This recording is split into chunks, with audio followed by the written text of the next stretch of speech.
Hello again, everyone. It's Thumper the Rabid. For today's installment of the Rust Electricity 101 component guide, I'm going to cover the use of the counter.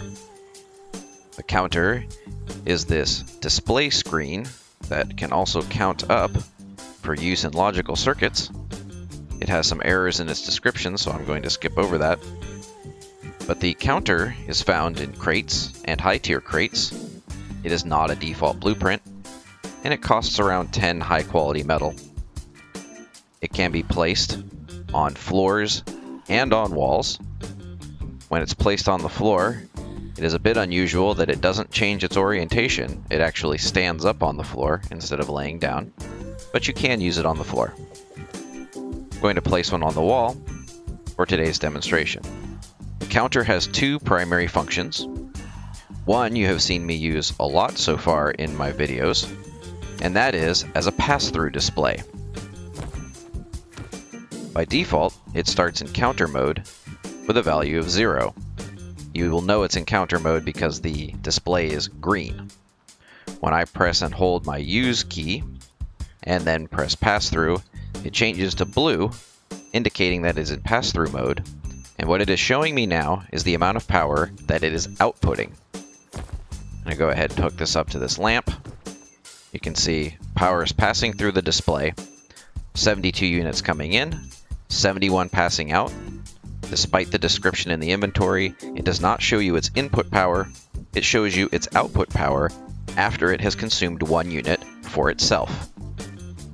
If you're using the display in pass-through mode, it can be very helpful for debugging and diagnosing your base or keeping an eye on power levels throughout your different electrical circuits.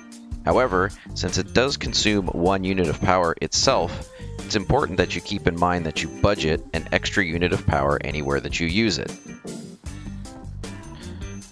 Now I will press and hold the use key and switch it back to green or counter mode, which is the default, and show you how it functions as a counter. It has 3 handles on the side, labeled Increment, Decrement, and Clear. They do what their names say.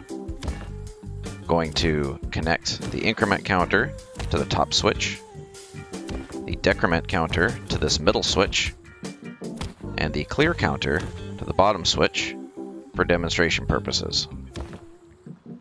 You'll see that every time I apply power to the increment handle, the number will go up by a value of 1. If I hit the decrement handle, every time power is applied, it will decrease by 1. And you can see, if I keep hitting this repeatedly, or if I leave it on, it does not continue to climb, it simply stays at the last value. So every input of power causes it to increment or decrement. The bottom one is clear counter, so that if you're working with logical circuits and you need it to count to a target value, then return to 0, applying power to the last handle on the side, the clear counter handle, returns the value to 0. One thing to note about how the counter works is that input power is not required for the counter to hold a value. Let me demonstrate what that means. When I take away the power and the display is off, it is still in counter mode, and I can apply power. We'll say 1, 2, 3 times, and then I will put input power again, and you will see the counter is at 3.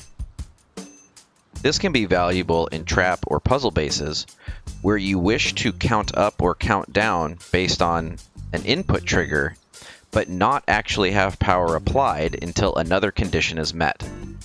So, example, you want a door to open after 10 people have come in, but only when the sun is up. So if you have power only coming in when the sun is up, but the counter is still counting up when the counter is not powered, this can still reach 10 when 10 people pass through your pressure pad or laser detector, but the light won't turn on or the door won't open until the sun comes up and your solar power hits this input and causes the power to go through the counter when the target is reached. If you hit the use key, you will see this is where you set your target number. This is the number, when it is reached, will cause the power to pass through on the top of the counter. I'm going to set this value to 5. Ignore the incorrect language here for set duration. It's actually set target number. Since the target is now set to 5, when this number reaches 5, it will pass power through the top and to whatever you have connected to the output. So I'll flip this switch 2 more times. There's 4, there's 5, and ta-da, the light is on. You'll observe that when we go over 5, the power does stay on. So the target value is at or above. So once you reach at or above the target value, the counter will provide pass-through power. If I use this switch to decrease below the target again, you will see the output power turns off. And of course, if I go back to the target, it turns on. And if I hit clear counter back to 0, it turns off again. So to recap, this can be used in pass-through mode, where the power is always on, and it displays the output power units. Or it can be used in counter mode, where you set a target value, you apply power to the increment counter to reach that target, at which time power is passed through. You can apply power to the decrement counter to reduce the number, or you can apply power to the clear counter handle to reset it to 0. You do not have to have power on the power in to start counting up values, although you won't be able to see them until you apply power to the counter.